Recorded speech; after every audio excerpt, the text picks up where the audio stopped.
Hey, what's up everybody? I'm going to show you guys a vintage game controller here that I happen to snag along with the computer that I got that's vintage and rare.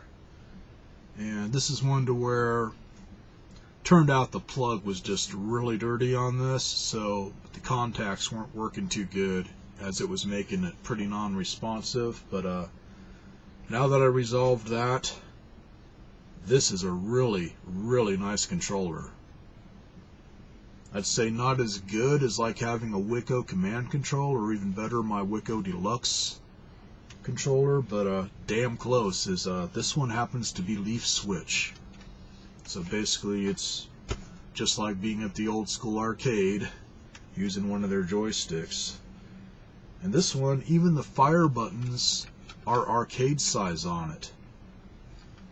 And that's my dilemma on it, and my only dilemma on this thing is the way they did the fire buttons, as this happens to be made for the Colecovision, which till I got it home and played around with it, I didn't realize that.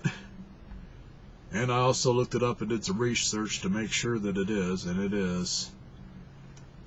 As the way it works, as you got your main plug that you plug into the Colecovision, and then you plug your standard Colecovision controller into this, so you can use the keypad and not have to make it to where if you're doing a two-player game that you got to use the other person's keypad or take away their controller or whatever. Which, cool enough. But the thing that they screwed up on, and I do not know why they'd screw up like that,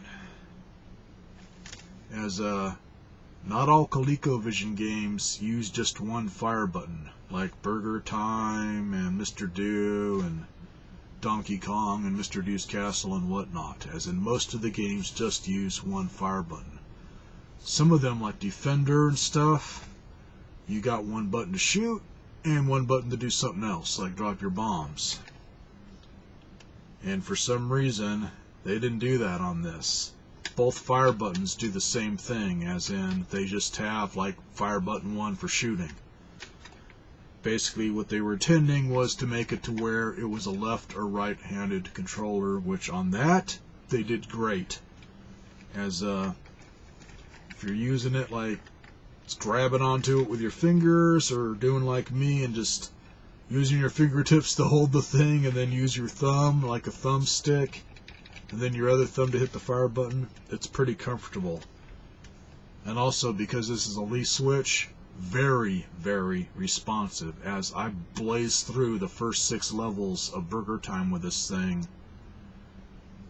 only using 2 peppers.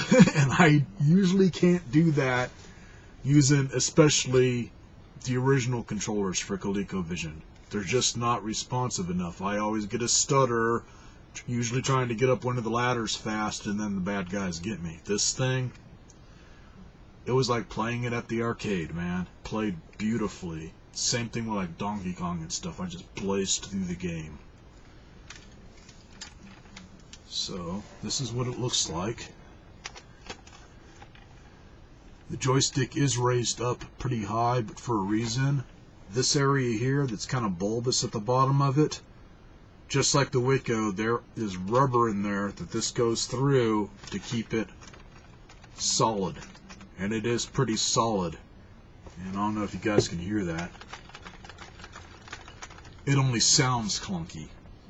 That's because the way they did the leaf switches for the joystick, they're on a square plastic plate instead of all separate like the command controller or whatever, and that plate in there just has some plastic pins once you put this together or whatever, holding that in place, and they're just a little bit loose, so it's got a little bit of a wobble, but you don't feel it in the joystick itself.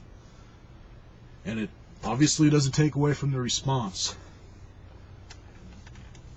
And then also, when I got this, the guy had other systems, as if he still has it, and the only reason I'm gonna pay the high amount that he wants, or possibly, hopefully, give him a little less and maybe a couple more games, as he's got a Colecovision that thing damn near looks mint condition. It is beautiful looking. No scratches on it, no dents, no nothing, man. Just one that was played very little. And then he's got like 14 games with it. I think there was about 4 or so that I don't have in my collection, and only 2 of the games, the 2 Parker Brothers ones out of his collection, show any wear on the labels. The other ones all look freaking mint, to where you'd be paying at least $5 a piece for them. Some maybe more than others, as in there's some that he had that I've not been able to find to get an idea of the price, and then most of them are common, but you'd still be paying around $5 to get one that looks mint. And then he's also got the great big super action controllers with it. But dude's asking $100, that's why I'm going to try and give him a little less cash and see if I can throw in some games or something that he doesn't have, which this dude has a shitload of games, so that's going to be fun. Otherwise, it's going to be $100, which to me, man, for a system that looks as mint as this one, it's worth it. That's about how much I paid for mine, along with some controllers and some games. It's just I've been trying to get all the accessories for it. The only thing I don't have is the racing wheel. He did have turbo with it, and that one you have to have the racing wheel, as that came with it. Kind of like if you get the trackball boxed, you'll have the game Slither with it, as that has to be used with a trackball. Not like the Atari, to where you can use the joystick or whatever on just about all of them, even if they are trackball like Centipede or whatever. So, I had this stuck in with 7800, and it turns out that because you can use Atari 2600 controllers, and even better, if you want a controller to where you got both fire buttons, you can use the 7800 coffin type controllers and possibly the Euro ones that look like a gamepad on the Colecovision and get both of your fire buttons working. So that means this also works on the Atari 2600 beautifully and works beautifully on my 7800. So cool. And I wish that I could find one for sale to give you an idea on what these go for. All I can do is just say, if he gets any like this for ColecoVision on Atari2600.com, they're probably going to be right around $30, as maybe a little less, but I'd say around $30 after paying shipping possibly. As I think the one that he does have, that is the next one down from this, and it definitely has that old school look, as it's not bulbous like this, it's flat, and then has kind of a flat top joystick and different type fire buttons. So I do not know if it's leaf switch, and that one's like $21.95 plus shipping. But if you want one just for Atari, to where you can have a controller that's for a left or right handed person, he's got them for like $15, and he's got one that looks like this. I think he had the one that looks like this that has a solid red joystick and red fire buttons, and then he's got one that I believe is all white with just the red fire buttons.